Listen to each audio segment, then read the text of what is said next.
It was truly a terrifying night for those in California, hearing that they may shut your power off. People got notifications to their phones, and it said that you got to conserve energy. Set the thermostat to 78. It's an unprecedented heat wave. And don't use appliances. You got to chill because the grid was being strained to the point where it was about to collapse. The good news is, my friends, great leadership coming from Gavin Newsom averted this crisis, and the rolling blackouts are being called off. But I got bad news for everybody. The way things are going with inflation, China now agreeing to buy Russian oil in rubles and yuan. It's going to get really bad in this country. It's going to get bad in terms of the cost of goods, bad in terms of your ability to acquire energy. And yes, for many, you'll see rolling blackouts like this. Now, I want to start this segment with a special shout out to our good friend, Gavin Newsom. I saw this tweet from George Alexopoulos, G Prime 85, shout out. And I couldn't help but notice that in a tweet, Gavin Newsom says, California is experiencing an unprecedented heat wave. This will be the hottest and longest on record for September. Our energy grid is being pushed to its max. The risk of outages is real. We need everyone to double down to save energy after 4 p.m. today. You know what? You are right, good sir. I just couldn't help but notice you're wearing a long sleeve fleece sweater. Yo. Come on. Is that surprising? This is the dude that locks everybody down, tells everybody got to wear a mask, then goes out to eat at a fancy restaurant and doesn't wear one. This is a guy who right now is so just oblivious or evil, whichever one, maybe it's intentional, that he comes out and says, I know it's really hot, everybody. I'm chilly. Got to put a sweater on. Dude, wearing a sweater? What is it, like 65 degrees in that studio or office or wherever he is? Yeah. They will get the crispest, the purest air conditioning for their work, while the rest of you, come on. Don't you understand the importance of teamwork, of working together to make sure the grid doesn't collapse? Now, for the special elites, well, they get special privileges. But there is good news. The rolling blackouts are being called off amid the extraordinary heat event in California. Okay, so it's good news. You see, this is the big sell. It's a big ask, right? Here's is old Trump technique. Or I shouldn't. Trump writes about it. Here's what you do. If you want to sell something or buy something, you do a big ask. You ask for something more extreme. So you say something like, I'll sell you this car for $10,000. And the person goes, what? It's only worth like, $5,000 at most. And you go, okay, $5,000. I'll come down. In reality, the car is worth like $4,000. But you tell them you want way more. Then when they get shocked, you bring it down so it sounds more reasonable. What we're seeing right now in California is that they nearly lost their grid. They're talking about how everyone's got to, buckle down because they're about to lose electricity. And now the rolling blackouts are being called off, and it's good news. You see, it's not good news, but you're slowly being brought down in, I guess, what I would just describe as controlled demolition style. Gavin Newsom is not the man, but so long as people keep voting for people like him, this is how bad things will get. Here's what's happening in California. They could do nuclear power. They don't want to do nuclear power. You see, the climate change people and the environmentalist people have sold the public a backwards and broken idea.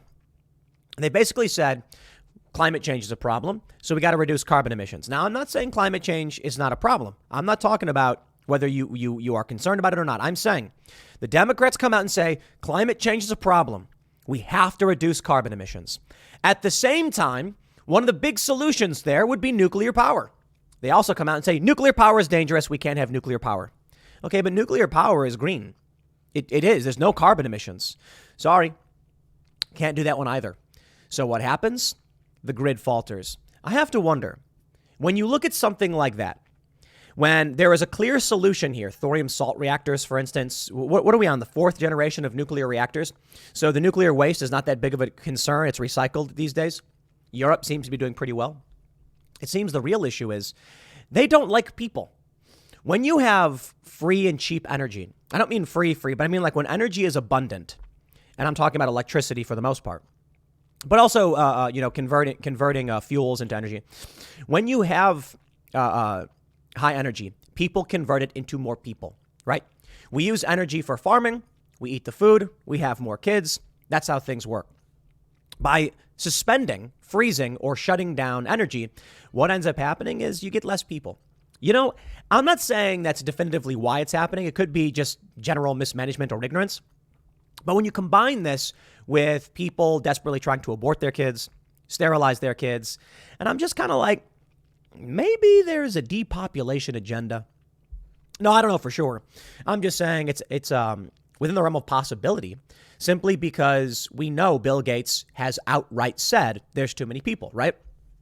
You got people like Bill Gates. You got other, you've got other prominent, wealthy individuals who talk about the fact that population growth is too much. Now, the funny thing is they'll say it's a conspiracy, that you will get Bill Gates coming out and saying, we need to work to reduce population growth. Then you see things like this and you're like, okay, maybe that's what they're trying to do, right? I guess the issue is when Bill Gates talks about improving technology and education and access to contraceptives so that people have less kids, well, that's all acceptable. But then when you hear a story that, powerful left-leaning individuals, leaders, are mismanaging things so that people are struggling, that could not be because of, trying to reduce population growth, because that would be a net negative and it would piss people off. Telling someone we're going to educate people, they're like, oh, that's a good thing. Saying we're going to reduce the amount of energy you have access to because we think there's too many of you, well, that's offensive. But that's where we're going. I bring you now, my friends, to Italy. Coming to the UK soon. Yeah, coming to America soon, especially in California. Italy shuts down lights over-extortionate energy bill increase. Express.co.uk says Britain could soon follow Italy in shutting down lights as energy bills skyrocket across the country. We have this video of, I think this is a school. Let me turn the volume down here. You got these kids, and look at this.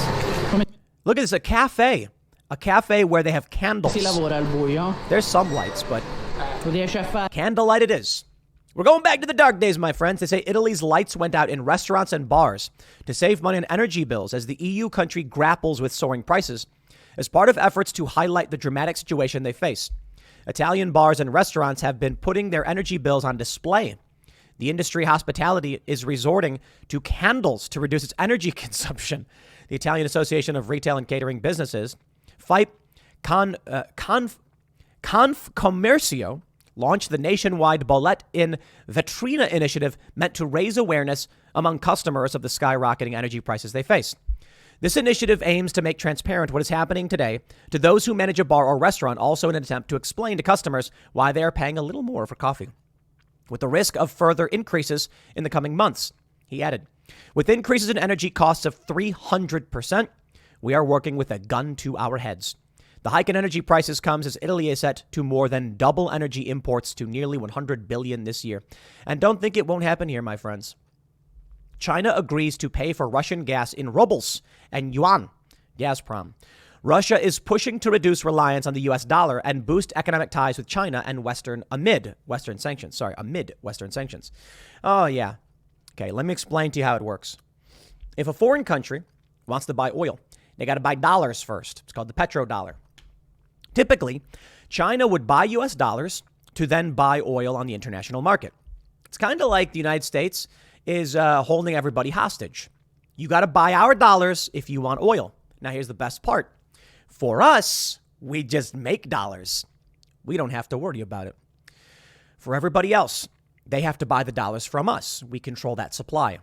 It's quite interesting. That means if you're, say, Brazil, you're very concerned about the value of the, what's the Brazilian currency? I can't remember. You're very concerned about the Brazilian currency to the U.S. currency, to U.S. dollars. So I can't believe I forgot the name of the Brazil. I've been to Brazil. But anyway, if your country, Brazil, wants to buy U.S. dollars, the U.S. has to say, we value your currency at a certain amount. So Brazil says, okay, for every, 100, Brazilian dollars or whatever, we can get 10 American dollars. Well, that sucks, right? That means it's like 1,000 of your currency for 1 barrel of oil or something like that. For the U.S., we print our own money. We literally just print it and then buy the oil because we can. This is one of the things you need to understand about what Joe Biden is doing. and why we give money away to other countries.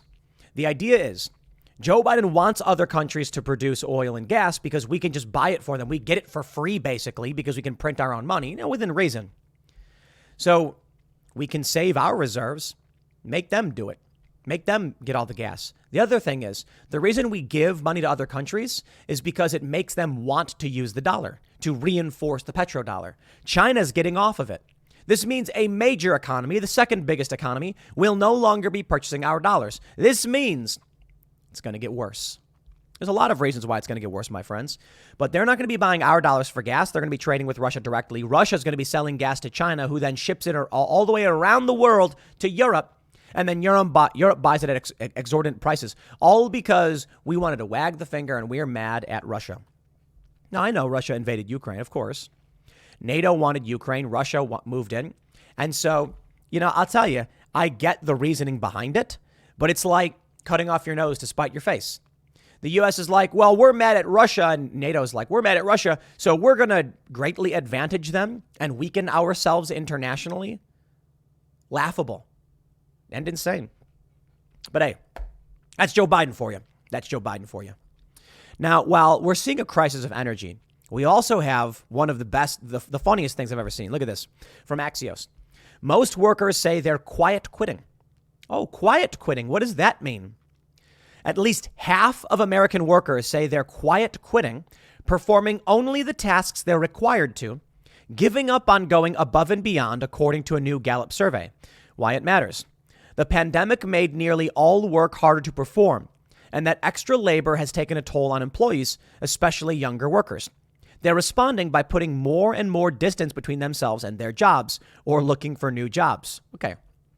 So not only are we facing an energy crisis where the AC might cut out, but people, this is called half-assing it, but they're barely doing that now. The proportion of actively disengaged workers is now at 18%, the highest it's been in nearly a decade, according to Gallup. Among workers younger than 35, the percentage of actively disengaged employees rose by 6 percentage points. Quote, this is a problem because most jobs today require some level of extra effort to collaborate with workers and meet customer needs. Gallup's workplace management chief scientist Jim Harder writes, not all workers feel they can quiet quit. Women and other underrepresented groups in the workforce may feel that they will suffer disproportionate setbacks if they are seen as stepping back from enthusiastic participation in work activities. Melissa Swift, U.S. transformation leader at Mercer, tells Axios. The onus is on managers and leaders to define expectations more clearly and build relationships with workers. There's no answer to this. If you have people, if you can't find people who want to do the job, then you can't find people who want to do the job. If right now our culture is expanding towards listlessness, laziness, indifference, and nihilism, that's what your culture will produce. But I got to tell you, my friends, I find it fascinating. I said this last night on the IRL members only segment. You have far leftists desperately trying to sterilize their children and aborting their children. And the right is desperately begging them to stop. I can only assume it's because the right wants more leftists. Okay, no, they obviously don't, but that's the end result of their advocacy.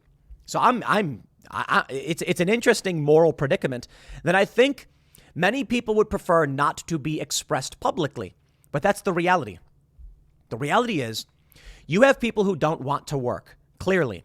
You have people who don't want to work but demand access to the grid, to our resources, straining it in California, for instance. That system cannot function.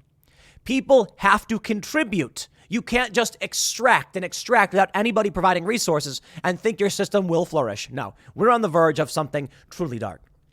And the funny thing is, I'm looking at these videos of like trans 9-year-olds.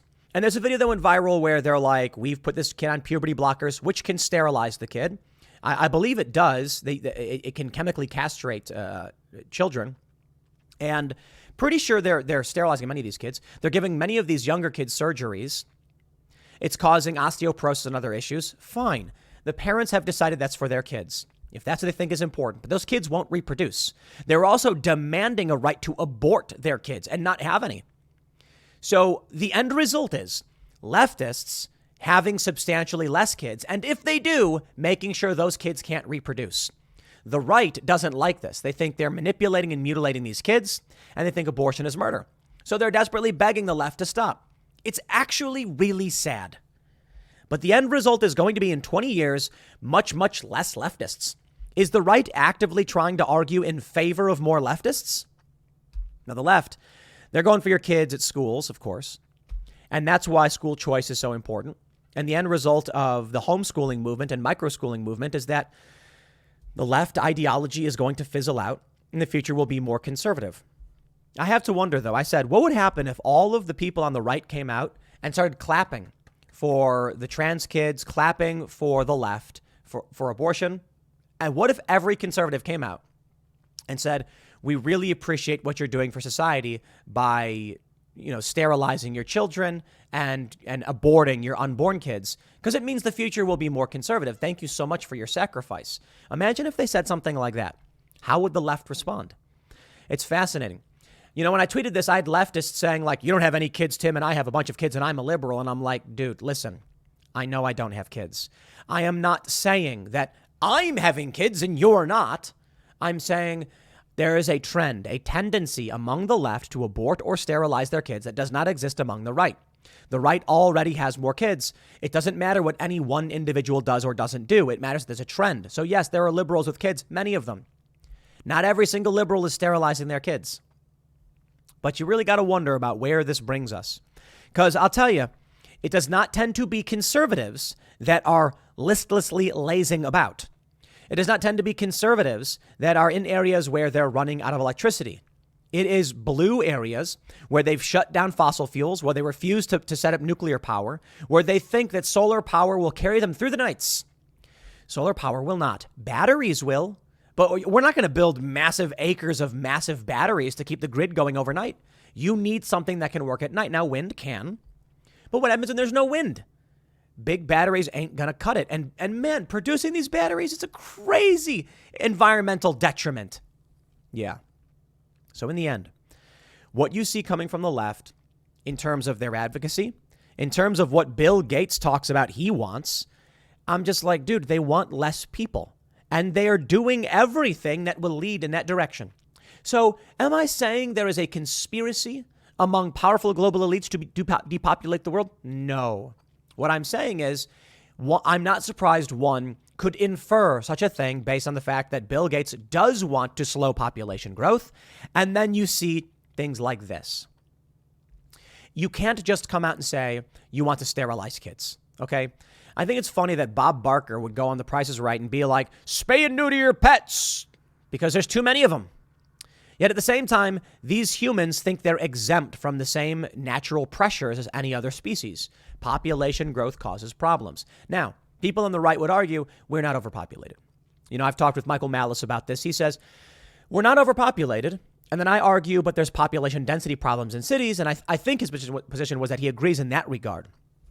But you just have to wonder. I mean, isn't it simple logic? Let's put it together. Let's do the math. All right. You got a strained grid. They won't generate more energy. So now people are going without. People don't want to work. There's a pending food shortage.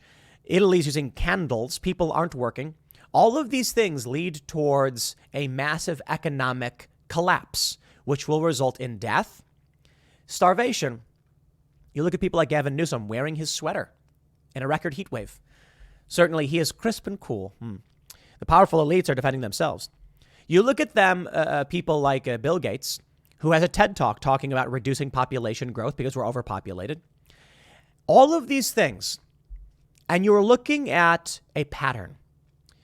People are sterilizing their kids. Powerful corporations are pushing this. People are aborting their kids. Powerful corporations are pushing this. The Democrats want more of this. They also don't want fossil fuels. They also don't want nuclear energy. Nuclear energy is the answer to the climate change problem. We can produce it. It's an excellent energy. It's an excellent investment. Energy return on energy invested is tremendous.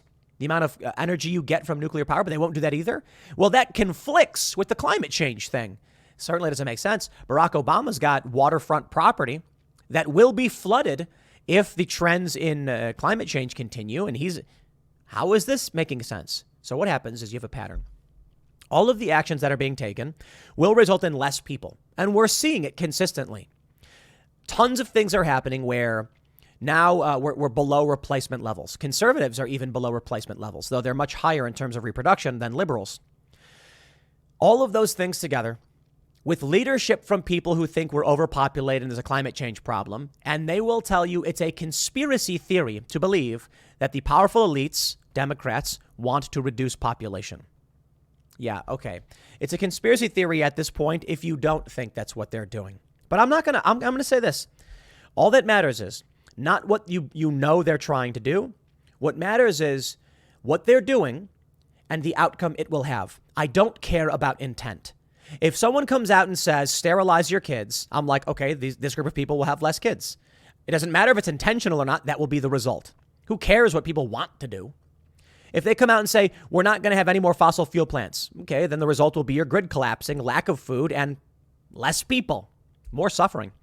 Then they come out and say, we care about climate change, but we're not going to have nuclear power either. And it's like, okay, I'm telling you, the end result of this is population reduction.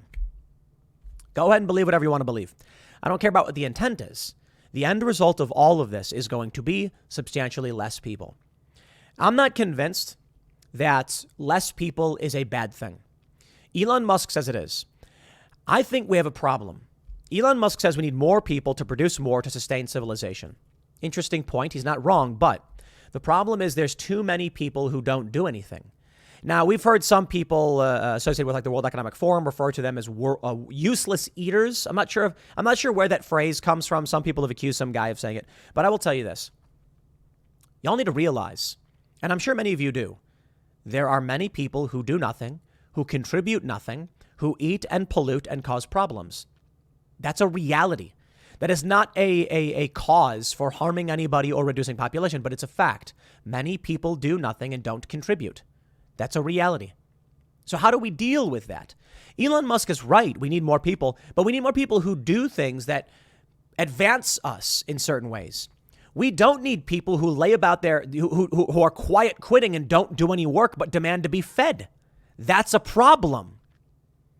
Look at any experiment on animal populations, and it is a problem when you have large swaths of the population not working but demanding resources. It strains us. How do you solve for that? I'm not going to pretend to know, but I don't think it's a good thing that you have a bunch of, like, I'll just put it this way. Liberals in cities who work at jobs like BuzzFeed, are they contributing to society? Of course they're not. They're literally not. Now, that's not a condemnation of their lives. I would argue they're not contributing much when they're writing clickbait listicle garbage that manipulates you into clicking something that doesn't actually provide anything for society and it just extracts advertising dollars. That's not a good thing for us. What are the solutions? I don't know. Maybe y'all back at home disagree and you think the BuzzFeed writer is an essential function. I just don't think it is. And I think we have to figure out how we as a culture, how we solve these issues.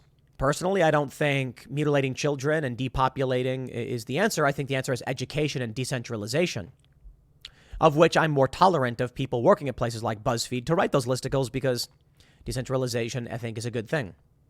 But in the end, you're going to have population problems, mass waste, environmental instability, economic instability.